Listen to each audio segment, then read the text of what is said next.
Thanks for joining us today. Last year, Cage and I got to be part of something miraculous, and we thought that the person who manifested that miracle should tell her story. In this interview, you're going to hear about some challenging health journeys, some incredible magic, and even a little bit of silliness.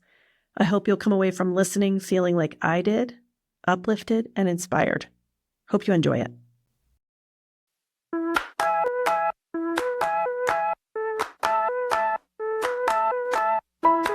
Welcome to Inner Portrait, where our guests are not only seen, but also heard and celebrated. I'm your host, Kristen Dick, and I'm glad you're here. My name is Kristen Dick, and photography is my hobby and passion. And we know each other, we go way back, probably about 19 years to be exact. I first found your work through a mutual friend and then fell in love and reached out to you because I wanted to have you photograph my pregnancy and then the building of my family, and it blossomed from there. And over the years, you have become, you started off as a client, but you have become a dear and treasured friend. Yes, I cherish our friendship as much as I cherish your work and your art and your everything. Oh. I cherish all of it. And I cherish you right back. Thank you. Thank you. Okay, so I wanted to tell the story about something we did. We've done a lot of things together, but last year we did something that it was big. It was mind-blowingly special. Yeah. Agreed. So would you, in your words, tell the story of what we did and how that came to happen? Yeah, sure. So, 13 years ago,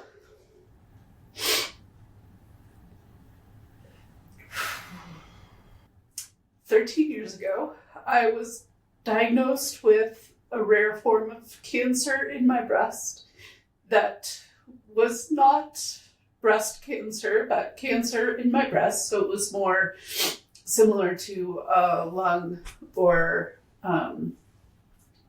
more similar to a lung cancer. My children were young. They were 5 and 2. And we were dear friends at the time. I reached out to you and you invited me to lunch. A wonderful lunch in downtown Flagstaff. I'll never forget it. It was a beautiful, beautiful sunny day. And I came to you petrified.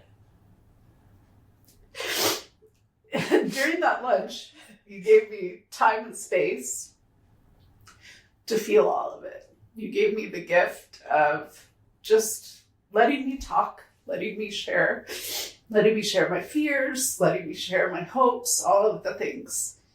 And at some point when I was sharing hopes for treatment, you stopped me and asked me to just close my eyes for a minute. And I was like, okay, what are you going to do to me? So I trust you. So I went along and closed my eyes. And you asked me to just stop and visualize. I think much like you, I'm a very visual person. We share that because of our love of photography. Yeah. You know that I can visualize things. And so you asked me to just take a moment to pause, take a moment to just stop all of the fear and just to visualize something in my future. You asked me to look for something far off in my future. And I did. And you asked me to describe it in great detail and boldly. I roped you into my vision. I don't think roped is the right word, but go ahead. I just threw out in the world what I wanted. Yes, you did. I manifested what I wanted, and you helped me to do that day. And so my vision was very clear. You had shown me recently some photos of a family trip that you had taken with your family, and they were just gorgeous photos of you and your family on the beach in Hawaii. And I just loved the feeling, the emotion, the lighting, everything about those images.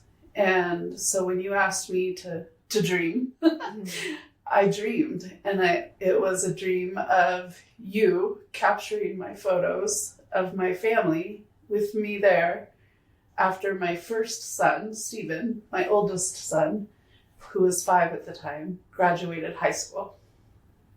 And that you would be there photographing us on the beach, creating amazing images, as only you can do. No pressure. On the beach in Hawaii. That was my vision. And it was powerful. It was so real in my head. And you asked me to hang on to that.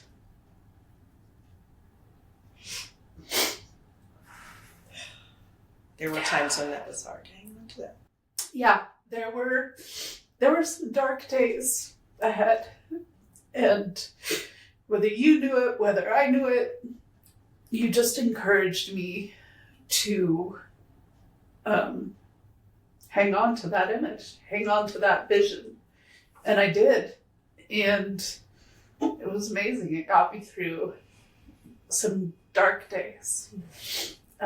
As part of my treatment, I had to be away from my boys for 3 months. I had treatment in Tucson. My oldest son, Stephen, at the time was starting kindergarten. So my in-laws took care of him so he could start kindergarten. And my husband and I, Aaron, we went to Tucson for the treatment. It was a lot. And when I came back and was able to be with the boys, it was just awesome. And for a while, I couldn't hold them. I couldn't hug them. Oh, I remember that. Yeah. And that was painful. But thinking of holding them and hugging them and playing on the beach with them in Hawaii got me through. It got me through. And I knew it was going to happen. Do you want to share a little bit about what happened that made that dream, that put that dream in question? Yes. After you got better. Yeah. So because thankfully you did get better. Yes, absolutely. And I think there's there's 2 pieces to that dream for me.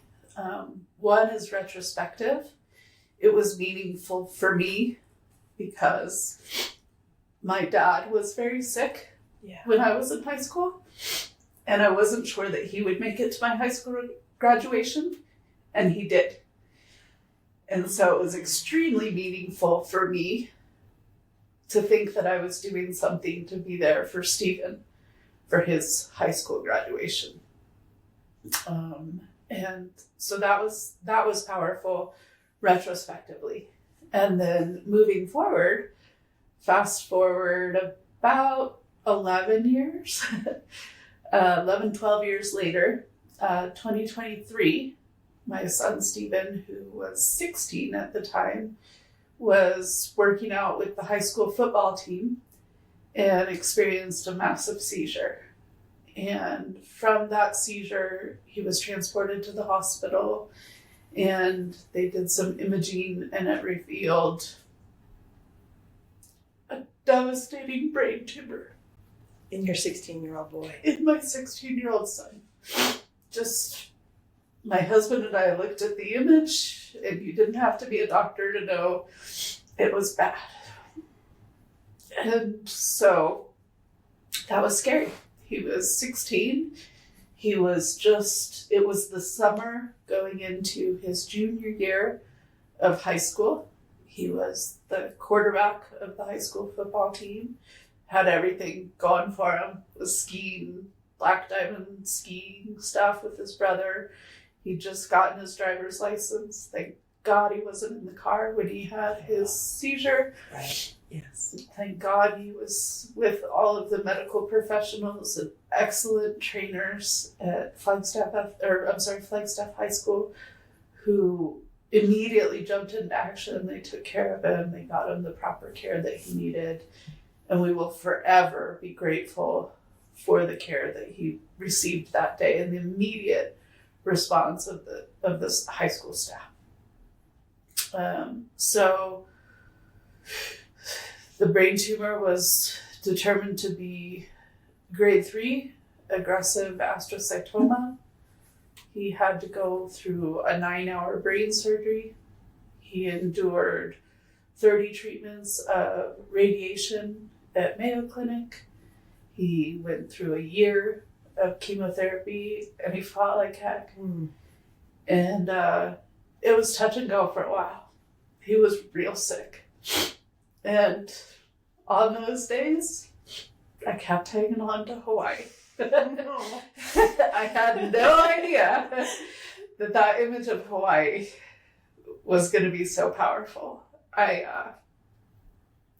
really just had no idea that was even in question when I had made that wish or that dream or that vision 12 years earlier, 11 or 12 years earlier. So, but it got me through those difficult times too.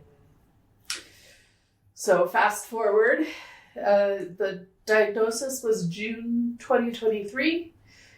We fast forward to May of 2025, and those images were created on the beach in Kauai, and it was just unbelievably special. I think I couldn't completely process it when I was there. I know, me either. Yeah. I was like, yeah. To be honest, I felt the weight of this has to happen. She's been through so much. We have to get this right. Like, it has to go well. Like, I just felt that with all my being. Yeah. And I think we both were holding our breath. Yeah, absolutely. A little bit. Yeah. And Stephen had a little bit of a struggle that morning, which is normal. He's still recovering from that massive treatment. And so that always is, makes me hold my breath until we get through it. Yeah. Unfortunately, just like every time before, we get through it. Yeah. But I was kind of in business mode. I was kind of a little distracted. I wasn't able to, while I was appreciating it and loving it, I don't think I let myself go there until I came home and fully recognized the magnitude of what we had done and what we had accomplished. And it was huge. It was huge. It was beautiful. So beautiful. This family manifests things that other families don't manifest. I witnessed that again and again. Yeah. When Stephen was going through treatment, there was a question of whether he'd even graduate on time. He missed most of his junior year. His entire junior year. And he had to fight so hard to finish. Yes. And we all had to fight to make this dream come true. We had a lot of obstacles, Cage and I, to get there and do it. And I remember just fighting off tears and even telling people, you don't understand, I have to do this for this family. You don't know what they've been through. You don't get it. But you manifest things. You make things happen. Well, you just brought us all there. And it was magical what we were able to do. Yeah. When we were in the middle of the session, Stephen was really having some of his symptoms, and there was a moment that we might have to stop the session. Correct. And you wisely, supported him and gave him time. And I was willing to go with whatever was needed, but he rallied. He wanted. It was as important to him as it was to us. It was very important to him, and he absolutely rallied in true Stephen fashion, like he always does, and like you always do. Yes, but it's a family trait. Yeah, I think I think it's very true that what you put your mind to becomes real. And I'm a firm believer in that. And it has just helped me my entire life. And this experience was no different from that, and in the best possible way. Some of it you just have to trust and close your eyes and say, I don't know how, but it's going to work out. And I don't know how it does, but it does work out. I really don't know sometimes, but it does. Yeah. Yeah. Have you ever heard the phrase, what you attend to thrives? Yes. Yeah. Yeah. I really think that you thinking about that scene every day for 13 years is why it happened. Yeah. You made magic. I agree. I agree. I think that I'm fortunate. Some would say I've had like a really tough life, but I would say that I've been very fortunate to experience things that not a lot of people have. And those things give us our superpowers.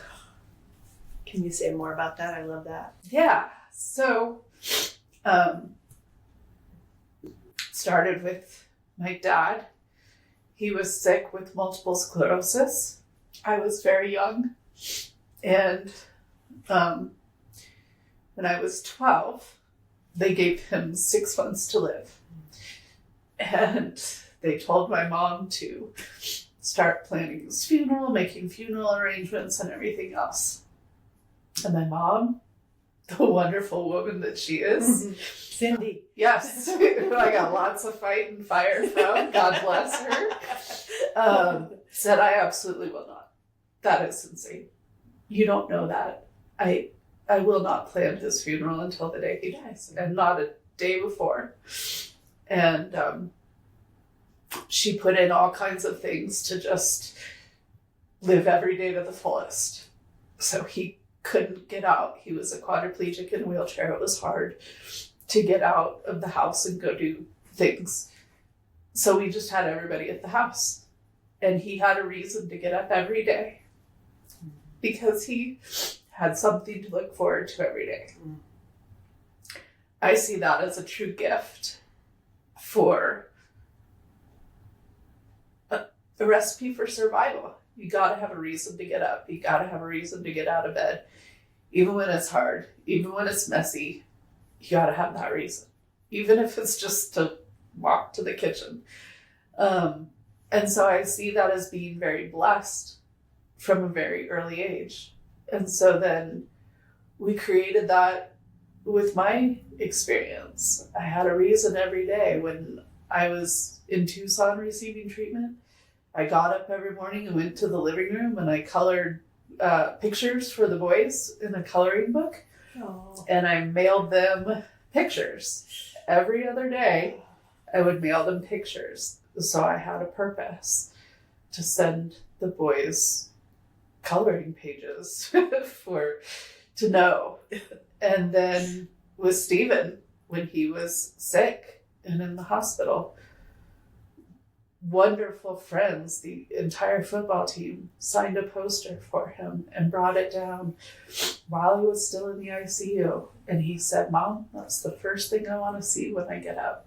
He knew he had an entire team, and in fact, an entire community rooting for him. Yes. And so many wonderful people from his team, from our community, took the time to drive down to Phoenix and visit him, whether it was in the hospital or an Airbnb while we were going through radiation or whatever that looked like. Several people came and visited, as they did with me when I was sick. Did any of them take Stephen to go shopping to wear masks at Target? No, because I think that's also a recipe for success. Absolutely. That's a good story. I think we should share it. You think so? Yes, I think so. So, talking about people making you laugh, giving you fun things to look forward to. I recall a time when you and I went out after lunch sometime thereafter. You took me to Target. And we had a fun time in Target and donned an Iron Man mask and a Darth Vader mask and took selfies. Standing in the aisle at Target, 2 adults wearing Iron Man and Darth Vader masks. Like, yeah, who's gonna mess with us? We got this, and I'm gonna take you, Cancer. You picked the wrong person to fight with. And it was super fun to put on that alter ego that day with you, and I still cherish that photo. Every time I look at that picture, I just crack up. Every time. It was so funny. It's a good example of like, I think of it as the grace in dark times, that there's like these moments that are lightness in the darkness. Yeah. And my friend Jessica calls it brutal, like that sometimes things are beautiful and brutal, but also the feeling that you can laugh, like even when things are really hard. Oh yeah, you can hold all the feelings. You're so good at that, like holding all the feelings. Yeah, there's space for all of them. And I think we've developed a pretty irreverent sense of humor. And our husbands sometimes are like, what are you joking about right now? But I think it's come through those times. Yeah. Laughing. Yeah. Yeah. Funny enough, I tried to recreate it with Steven. And we did Squishmallows. Yeah, you did. I think I asked him to hold some unicorn or something really over the top, and he didn't embrace it quite as much as the two of us as a 16-year-old boy, but we tried. He did come to love the Squishmallows later as wonderful hospital pillows, but having photographs of it, it's like, why? It did not fly for him the same. But you and I, it was wonderful. Yeah, we did it. Yeah. He has a great sense of humor and he adores you, and I got to see that. Like when we did his senior photos, that was amazing because we didn't know that would be able to happen for a while, like that. Correct. And there was a moment in that session where I had him look at you, and you two had a conversation that was beautiful, and you said some things to him, and the way he looked at you with love and gratitude. Yeah. You know, your boys know how lucky they are to be in your family. Yeah. So I want to ask a question. When we were in the middle of your beautiful family portraits, you guys were like glorious in the colors that you were wearing, and the light was beautiful, and the weather was cooperating, and I asked questions. I make things up on the spot during a photo session. I don't know what I'll say or do, but I asked questions and prompts, and I asked your family to say what they thought that if they did, that would make you happy. Mm-hmm. Do you remember what the? No. I said, what could you do that would make your mother the most happy? And I asked your husband as well, and they all said, take more pictures. Yeah. Photographs, photography, anything related to photography. Can you talk about that? Why that's meaningful? You're so good at documenting. From the minute I first spoke with you on the phone, I've just known that you are a person that gets the value and the meaning of that. Can you tell me what it means to you? Yeah, I think it's a little bit funny and ironic because I hated history in high school. It's like my worst subject ever. I really hated history. I didn't understand the point of it. And yet, as a, photographer, hobbyist, I see photography as capturing the moment in history. And while I hate photos of myself, I know that they're important to be in, to be present, and to feel that moment. And you have captured that for me. I remember in particular, shortly after I was diagnosed, when I thought I was going to lose all my hair, I remember. I asked you to take photos. And there's the most lovely image that you captured of myself and Aaron where I am laughing and crying, much as I am doing now. Right. And I am too. And you can just see it in the image. You can see that I'm doing both. Yeah. And that is my word. That's where the nectar is. The nectar. Yeah, that is where the nectar is, when you can feel both things deeply and not be afraid of laughing and crying at the same time. It's beautiful. I like that. Yeah, that's Jessica Diefenbach. I love that. She was an amazing woman. Amazing. So are woman. you. Thank you. That's so beautiful, the story of you and Aaron, and I remember that moment. Yes. Thanks for bringing that back to me. It was a beautiful moment. I love that image. And I think the history part is that you can look back on a dark time and just see the darkness. Yeah. And it's okay to see the darkness, Yeah. but to look back and see that there are those moments too, which you are expert at, like having the humor and having all of it. You feel your feelings. You're not hiding from them. You've always been so open with me about whatever was going on. And I think you've really passed that emotional insight onto your boys, hearing the way they talk about things, and they are able to acknowledge feelings across the spectrum. I think that's an incredible legacy that you've handed down. Thank you. Yeah, I strongly believe that vulnerability is courage. And so many people see vulnerability as weakness, letting somebody in. And if you let somebody in, you get hurt. Yeah. And while there is an element of truth to that, very much so, that what I manifest and put out in the world, my mindset is huge. Yeah. And my mindset is such that the people I choose to surround myself with are good people. Yeah. And they would not take my vulnerability and use it to hurt me. Yeah.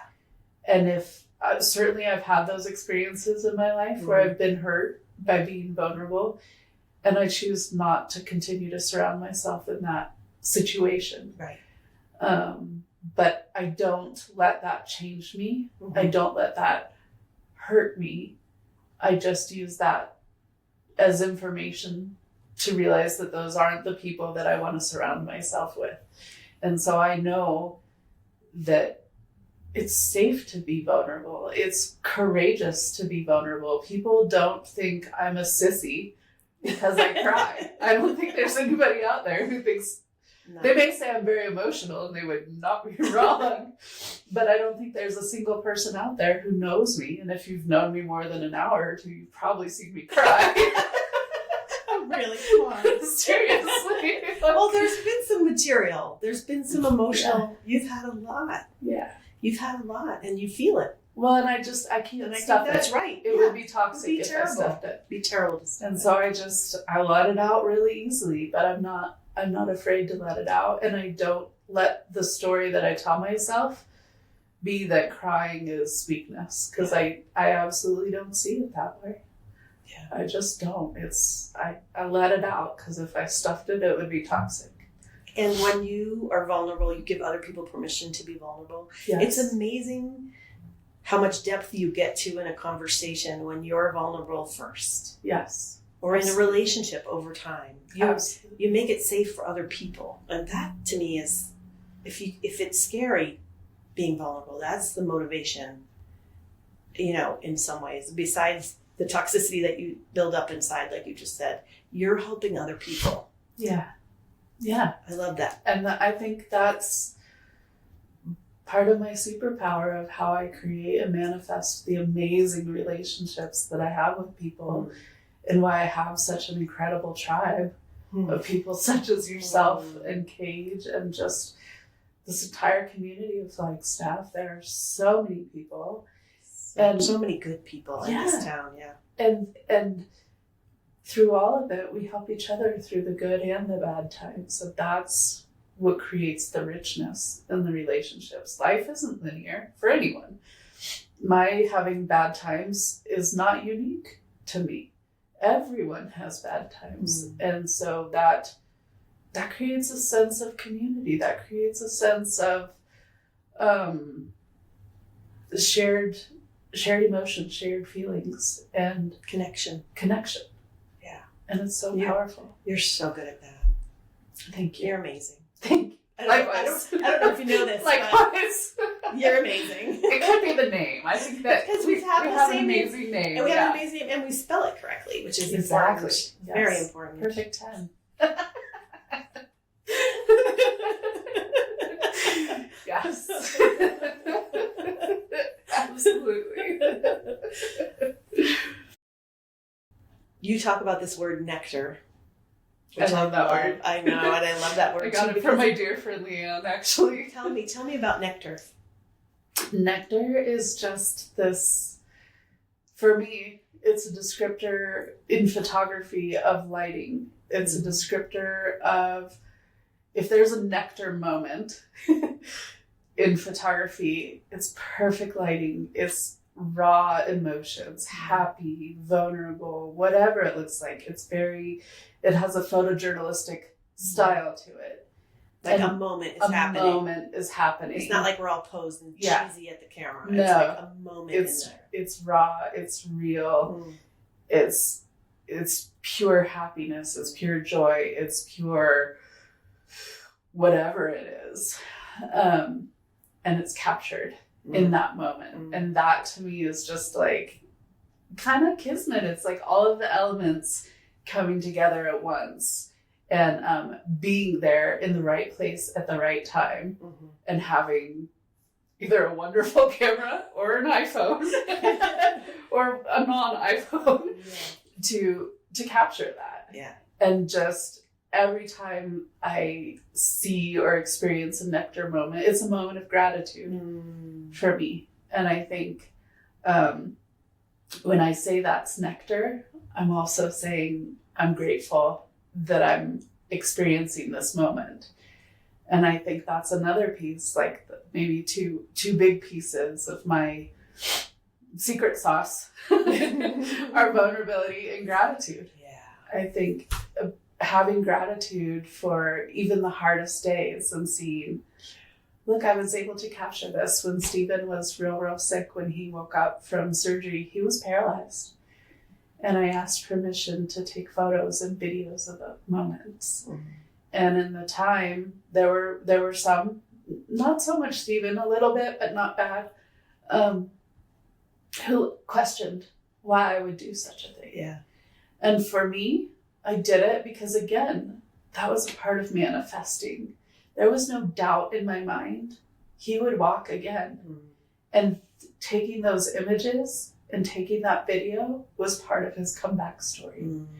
And so while it was a very deep, dark, painful thing to watch and experience, I knew it was a moment of our history that would not be permanent. I knew that it would be just something to look back on and in a way be proud of, because he overcame so much. Yes.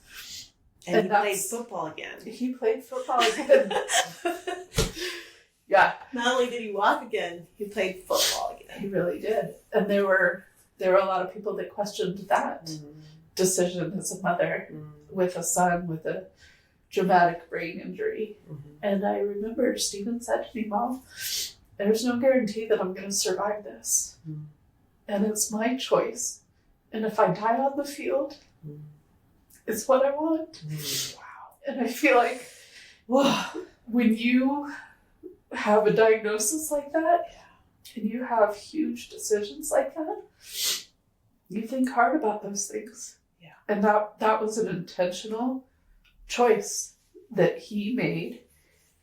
And quite honestly and frankly, I supported. It scared the piss out of me. I won't lie. It scared the hell out of me every time. Of course it did. And I know it scared the coaches, and they were so good to us. They also mitigated some of that risk by what position he played, and again, it gave him meaning. It gave him a reason to go to physical therapy, to push through the pain, to go to occupational therapy. It gave him that reason to get up every day. And if that's not powerful, I don't know what is. And that kid is determined, Yes, much like my dad was, much like I am. It's, you know, it's in our DNA, but also you have to have a reason to get up every morning. Yeah. And football was that for him. Yeah. He wanted to show up for his team. He wanted to be there. He wanted to play. And who am I to take that from him? Mm. No way. No way. So it's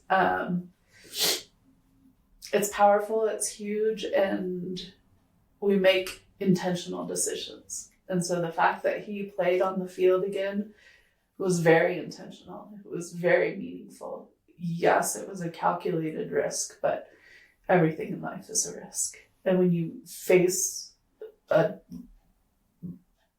life-threatening diagnosis, it really asks you to assess what's important in life. Mm. And he assessed it. Yeah. He thought of it, and he very intentionally asked for it. Mm. And I'm proud to say he made it and is okay. And that's huge. We're talking about nectar before. So talking about nectar, I was thinking of a couple of moments that you described as nectar, which is, I love that word. And one of the moments was this selfie, or no, it's a picture I think you took of Stephen with your phone on the beach in Hawaii. Yes. And I found out later how meaningful this was. So when I was at your house installing artwork, I saw something Stephen made 11 years ago of sea turtles, an underwater scene of sea turtles. Yes. And when we were all in Hawaii, Stephen had a dream of swimming with a sea turtle. He was determined to swim with a sea turtle. I want to tell about that a little bit. Yeah, Stephen loves sea turtles. He has loved sea turtles since, oh my gosh, he was little. And every year for Memorial Day, we would go up and visit my best friend Leanne in Durango. And in Durango, they have this amazing shop where you can build stained glass art. And we would go there every Memorial Day weekend and create art. And there's one piece of Stephen's art with a sea turtle hanging outside his bedroom. And he made that when he was very young. And sea turtles, puppies, he loves them all. He's got good taste. Yeah. And so he had always wanted to see a sea turtle. And we went to Hawaii when the boys were very young with my mom. And he saw sea turtles on the beach. And it was very cool. They were nesting on the beach, but he couldn't be close to them. We needed to give them space because they were nesting and everything else. But he just loved that day spending time watching the sea turtles on the beach. But they were coming out of the surf and up and onto the sand. And he told me that he wanted to go swimming with sea turtles. And every year I go take a girls' trip with my girlfriends, and I told him that I had gotten to swim with a sea turtle. Oh, and he got so mad at me. You can see that one coming. He got so mad at me because he didn't get to swim like, with a "Thanks, sea Mom. turtle." Yeah. Who'd do it without me? And so I told him, I'm like, Hawaii is going to be that time for you. That is going to be your time to swim with the sea turtles. And I remember when we first went, he was having issues with the snorkel. Yeah. And your lovely husband, Kate, Who is also obsessed with sea turtles. Yes. He is a fish. He loves to be in the water. Yeah. And is an amazing photographer, in fact. Indeed, So, he is. Just also married to a photographer, but an amazing photographer, and he loves to be underwater. And he captured that nectar shot of Stephen seeing sea turtles. I went out and scouted and tried to see sea turtles and came up in the water and yelled at Stephen, and he was way too far away to see them where I was. And he went out with Cage, and I said, Cage, you gotta take a picture. And he captured that moment of Stephen seeing and swimming with a sea turtle for the first time.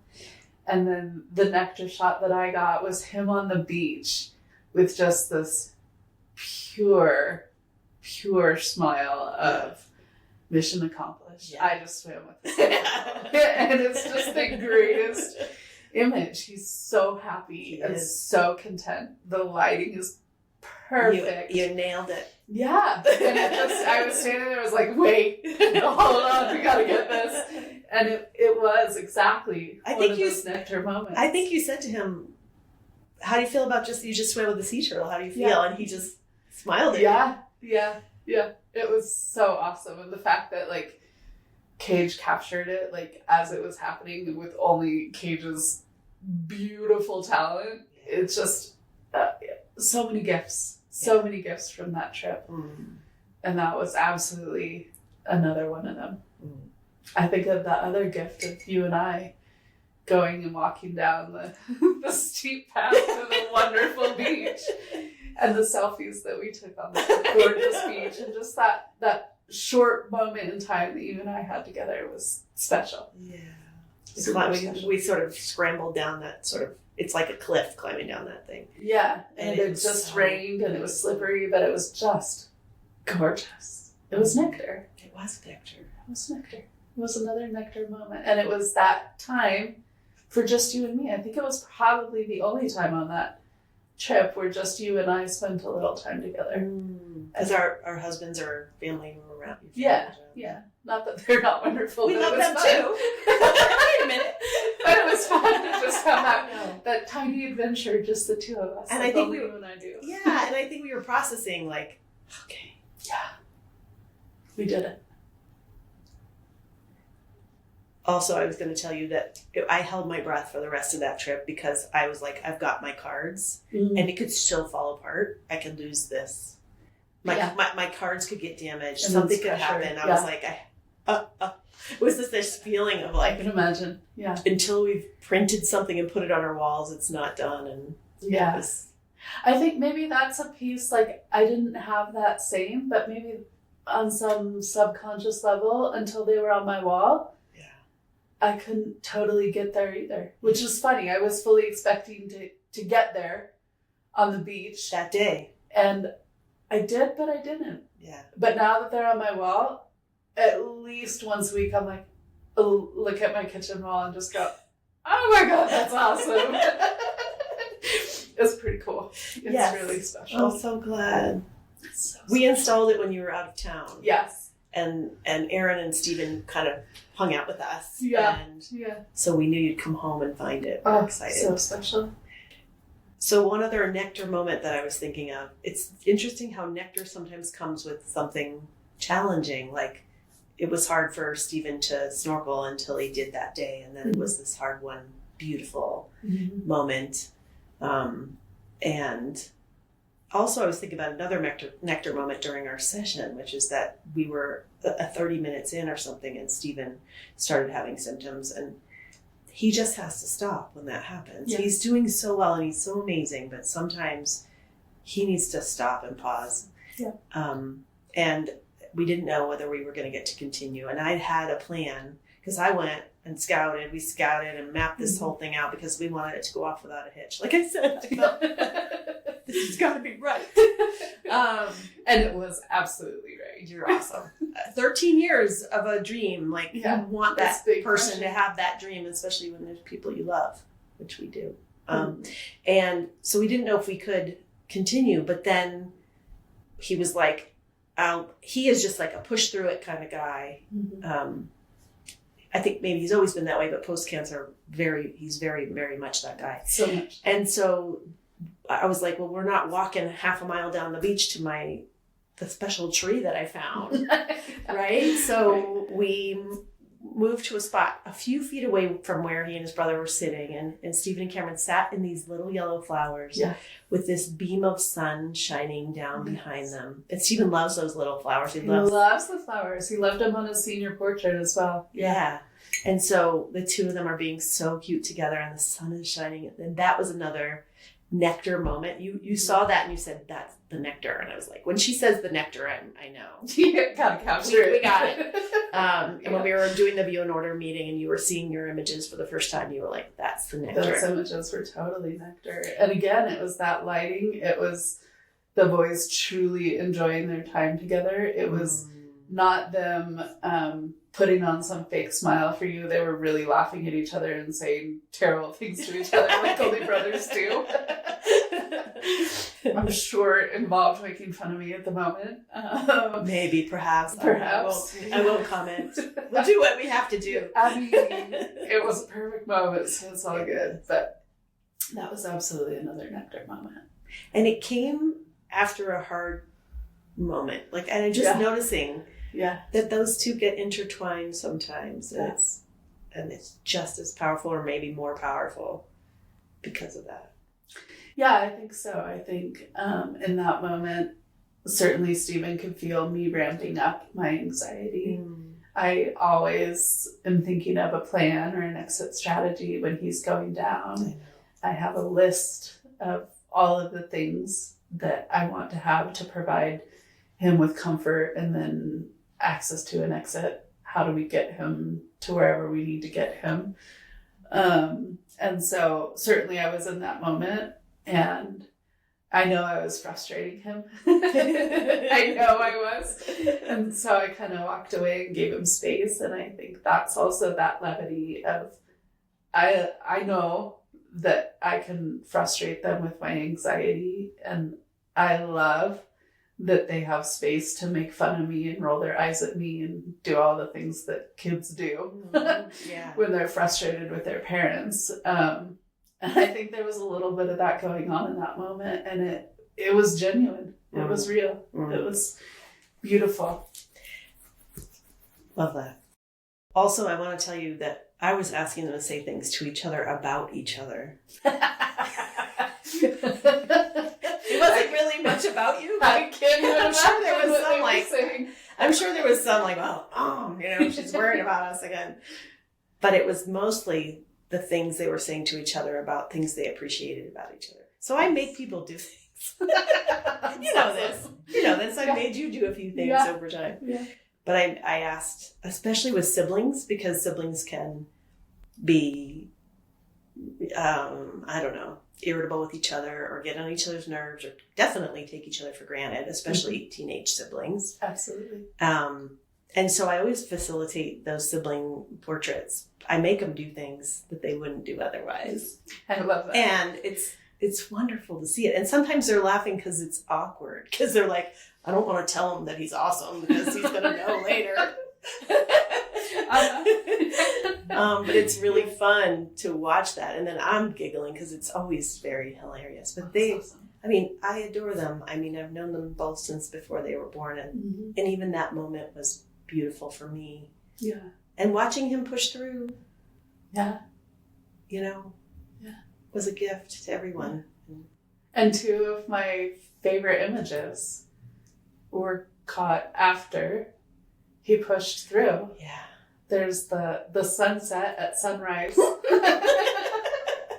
Again, it's that beautiful lighting. It looks just like a sunset, but it was at like 5 a.m. in the morning. Maybe 6. I might be dramatic. But yeah. It was 9 o'clock Arizona. No, I'm just kidding. Exactly. It's the drama queen. Yeah. But that was an amazing image, and he was pushing through in that image. And then as we were walking off to head back to the car, that's another incredible image. And again, I love them. One, they're just beautiful images that stand on their own for their own merits without the behind the scenes story. But when I look at them, they're even more special to me because I know the story. So folks coming into my home and seeing those images are like, yeah, I know, they're KDI. They're amazing. Yes, they are. You're very sweet. But also, they're even more meaningful because I know he was pushing through and I know he was working hard to be present with our family. Yeah. And that was a gift he was giving to us. And I'm so grateful for it because he did it. Right. He did it. And there was no expectation. There was no pressure. He just chose to do it. It was his choice, And he did it. And it's special. It's very special. I have to give you a hug. Hey. Oh, I love you. Yes, I love you too. So I'm so glad that you came today to tell this story. It felt like your story. Why should I tell it? And you tell it beautifully. And I also just want to say, you jokingly said that you roped me into making this dream come true. I'm honored, and I know Cage is honored to have been able to play a small role in making that happen. It means the world. It means the world, and it's inspiring. And I love you. I want you to have whatever you want to have. I always want you to have whatever you want to have. Thank you. And I wasn't going to cry, but we'll see. It could happen. I don't know. But I want to thank you. And I roped you in because I trusted that you would be there with me. And you absolutely were. And I too am honored. And I want to say, from the bottom of my heart, a huge thank you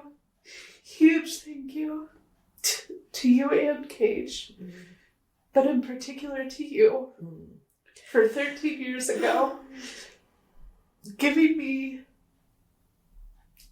the inspiration to dream, giving me the encouragement to dream, and most importantly, giving me the gift of hope. Oh, jeez. They got me through 13 years of dark times. And that was a profound gift that you gave me. I don't know that you knew you were doing it when you did it. But I have to tell you that it was one of the most profound gifts of my life. Oh my gosh. And it changed my life. It changed the trajectory of my life. And that gift of hope, that reinforcement that I can truly manifest things that I want by thinking about them, by focusing on the happiness through the darkness. It's a gift. And I want to thank you for believing in me and encouraging me to do that, because it was just a profound gift that helped get me through my cancer journey and my son's cancer journey. And now we need to make a new one for my journey with my mom and her dementia. Yes. We need a new gift. We need manifest. A new one. Yeah, we'll get there. That's going to be a future podcast. This is the sequel. There will be a sequel, so we'll have to figure out what the next thing is, and maybe we dream it together. But thanks for giving me the ability to dream, helping me to find that ability to dream. And that one day at lunch, it was profound. I just asked a question. I just asked you to do something. What's really beautiful is that you did it. You did it. We did it. You thought about it every day. You took that idea and you ran with it and you used it. And that is a testament to what an amazing, strong person you are. And like I said, I'm thrilled that you did that, and that Cage and I got to be a little part of it. You are a huge part of it, and I know it wasn't without sacrifice, and the sacrifices that you and Cage made to be there were huge, and you were so humble about all of it, but it didn't go unnoticed, and it didn't go unappreciated. It was a gift that we got to do it. It really was. It was such a gift, and I'm so appreciative. We got to do it. Also, you don't know what it means to me that gave you hope. It really did. When you have somebody in your life that's suffering, you obviously can't do much. Like, I wanted to take a magic wand and wave that over your cancer and make it go away and reassure you that you would live to see your son's graduation. But I couldn't. And so the fact that this one thing that I said to you helped you, that's just means more to me than you can possibly know. Yeah. And again, you're the one that did it. You're the one that did it. I hope you know that I was with you in spirit, and that everyone who loves you was with you in spirit, but you did it. Thank you. You were with me in so many ways, and I guess I thank you for this opportunity to talk about this and share this story, because in so many ways, whether it's my cancer journey or Stephen's cancer journey, it's relatable. Yeah. And everybody's story is different, but I hope that somebody else listening to this story finds their own way to hope, finds their own way to manifest their next best thing, whatever that looks like. I hope that they use this as the courage and power to find the inner strength that they need, and the confidence to know that they too can do it. Yeah. They just have to be willing to close their eyes at the lunch table. Just trust your friend and close your eyes. She's not going to put a silly hat on you at that moment. Later, Darth Vader mask, maybe. Just wait for it. It's happening. Just not now. Do it. Just do it. Yeah, do it. Close your eyes and dream big. Yeah. And maybe we can close this out by, I love that. You're so inspirational to me and to everyone who knows you, and hopefully anyone listening to this. Maybe we can close this out by saying that if you're listening to this right now, close your eyes and imagine something in the future. Imagine a moment like Kristen did, and hang on to it and think about it, even for a few seconds every day, because amazing things happen. Absolutely. Love it. Love you. Love you too. Thank you. Thank you.